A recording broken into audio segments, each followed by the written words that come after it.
Doutora, eu sinto um cheiro muito ruim no nariz. O que será que eu tenho? Se você quer saber sobre cacosmia, que é o cheiro ruim no nariz, vem comigo nesse vídeo que a gente vai conversar sobre isso. Olá, eu sou a doutora Carolina Broto de Azevedo, eu sou otorrinolaringologista e hoje a gente vai conversar sobre um problema que se chama cacosmia. Nome esquisito, né? Cacosmia significa cheiro ruim no nariz. Mas antes de falar sobre isso, se você ainda não é inscrito aqui no nosso canal da Otorrino Descomplicada, se inscreva e ative as notificações para receber sempre vídeos novos toda semana. E não esquece no final do vídeo de dar aquele seu like, porque assim o vídeo vai ser entregue para mais pessoas. Bom, vamos falar então sobre cacosmia, sentir cheiro ruim no nariz. Quando você espirra, você sente um cheiro muito ruim? Quando você está respirando, você sente esse cheiro ruim? As pessoas ao seu redor também percebem esse cheiro, principalmente na hora que você espirra? Pois é, esse é um sintoma muito comum e a primeira coisa que a gente pensa aqui na nossa cabecinha de otorrino é em sinusite fúngica. Nossa, doutora, mas fungo lá dentro do meu seio da face? Pois é. Sinusite fúngica causa esse sintoma de cacosmia. Além disso, costuma cursar com descarga posterior ou gotejamento posterior, que é aquela sensação de estar sempre engolindo um pouquinho de catarro, um pouquinho de secreção. Por quê? Porque o fungo gera um processo inflamatório lá no seio da face, na mucosa do nariz, e isso faz com que aumente a produção de muco numa tentativa de proteger, né? E aí acaba tendo mais catarro e a pessoa vai ficar sentindo engolir. Então, cacosmia, mais catarro aumentado, grande chance da gente estar falando de sinusite fúngica. Os fungos, gente, eles são organismos extremamente resistentes no ambiente porque eles ficam encapsulados na forma de esporos e esses esporos sobrevivem a mudanças de temperatura, tempo muito seco, e eles vivem no ar onde a gente respira. Então, eventualmente, quando a gente inspira um esporo de fungo e ele vai se alojar lá dentro do nosso seio da face, ele vai encontrar um lugar quentinho e úmido. E aí sim, esse esporo vai se proliferar, porque é um ambiente favorável ao crescimento de fungos. Normalmente isso acontece nos seios maxilares ou no seio esfenoidal, que é aquele que fica lá no fundo da cabeça. A gente já viu aqui na nossa playlist de sinusite eu falando sobre o esfenoide. Então, quando a gente inspira esse esporo, ele cai lá dentro do seio, num lugar quente e úmido, ele vai crescer. Daí por diante, o que vai acontecer depende do seu sistema imunológico. Existem 3 possibilidades. Uma, o seu sistema imunológico reagir de maneira exacerbada, exagerada, que a gente já falou aqui. Normalmente são pessoas que têm rinite alérgica, asma, doenças autoimunes, têm o sistema imunológico exacerbado.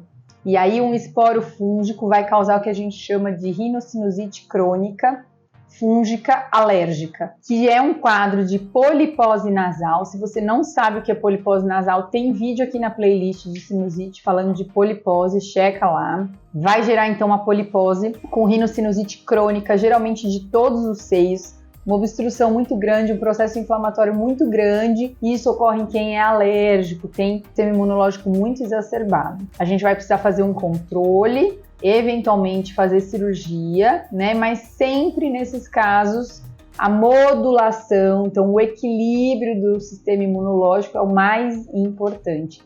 E aí para isso existem diversas medidas, alimentação, remover leite, derivados, glúten, açúcar, atividade física de rotina, níveis elevados de vitamina D. Então, são pacientes que vão precisar de uma avaliação muito mais detalhada, tá? Então, primeira resposta, sistema imunológico exagerado. Ele vai reagir de uma maneira que não deveria a um determinado esporo. Segunda opção, sistema imunológico deficiente. Então, pessoas que têm algum problema de defesa. Pacientes imunossuprimidos, em tratamento oncológico, leucemias, outros cânceres, pacientes diabéticos descompensados, idosos com problemas de saúde.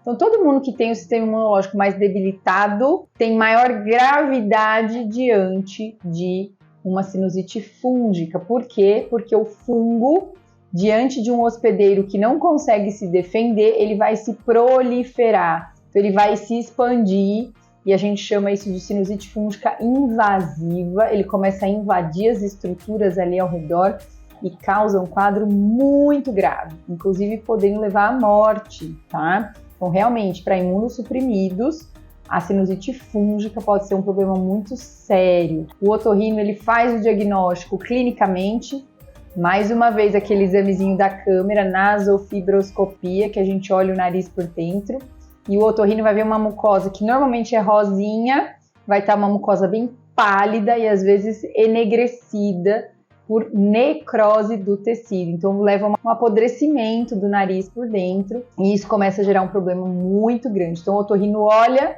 vê essa mucosa alterada e vai então fazer o diagnóstico da sinusite fúngica invasiva. O tratamento é sob internação, antifúngico, endovenoso e cirurgia para remoção mecânica dessas áreas acometidas. Eventualmente, esse paciente precisa de vários procedimentos cirúrgicos seguidos para estar limpando e removendo o máximo de fungo que é possível ali da cavidade nasal. Então, segunda reação, sistema imunológico deficiente, sinusite fúngica invasiva, gravíssimo, podendo levar a óbito. E o terceiro tipo de reação, que é a reação esperada de um organismo com um sistema imunológico que funciona adequadamente. Esse esporo entrou lá no meu seio da face, meu sistema imunológico vai olhar e falar assim, opa, isso aqui não deveria estar aqui. Ele vai lá, encapsula esse esporo, esses fungos e deixa ele restrito naquela região. E isso forma o que a gente chama de bola fúngica. Então, o nosso sistema imunológico vai lá e faz uma bola em volta desse fungo e deixa ele ali, sem ele invadir nada, sem ele formar pólipo, sem ele crescer para lugar nenhum. Só que a pessoa vai ficar sentindo cacosmia, que é o fedor lá no nariz, e a descarga posterior por causa do muco aumentado. O que a gente faz nesses casos? O tratamento é cirúrgico. A gente faz tomografia. Na tomografia para diagnóstico, a gente vê uma imagem bem localizada num determinado seio da face, normalmente, como eu falei, no maxilar ou no esfenoide, e alguns aspectos que a gente vê para fazer o diagnóstico de sinusite fúngica são as hifas, que são as estruturas fúngicas que a gente consegue ver na tomografia com os sinais aumentados ali, às vezes o espessamento ósseo ao redor um pouco também aumentado, então o diagnóstico é tomográfico. Feito o diagnóstico, o otorrino vai então indicar a cirurgia e levar para centro cirúrgico para remover mecanicamente essa bola fúngica. E uma vez o paciente feita a cirurgia, isso melhora. Eu removi o esporo e os fungos que estavam lá e a sinusite crônica vai embora, certo?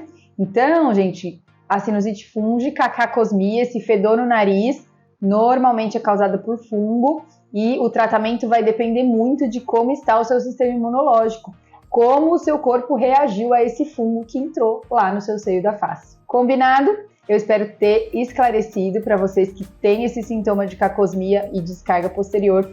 Procure o seu otorrinolaringologista para conversar sobre como está o seu estado e qual é o tratamento que deve ser feito. Lembrando que alguns casos podem ser muito graves, principalmente imunossuprimidos, e aí são casos mais urgentes, certo? Eu agradeço a todo mundo que ficou comigo aqui nesse vídeo até o final. Não deixa de curtir o vídeo e me conta aqui nos comentários como é que tá aí. Você tem cacosmia? Você sente fedor no seu nariz? Me conta e a gente conversa um pouquinho sobre isso. Lembrando para vocês que esse é o nosso último vídeo sobre a série de sinusites. A partir de agora, a gente vai falar um pouquinho sobre rinite. Então vamos mudar um pouquinho o assunto, continuando aqui no nariz. Então, se vocês têm dúvidas, querem aprender alguma coisa sobre rinite, me manda aqui nos comentários que a gente vai mudar um pouquinho o enfoque a partir da semana que vem. Eu agradeço a todo mundo, um abraço para todos e até o próximo vídeo.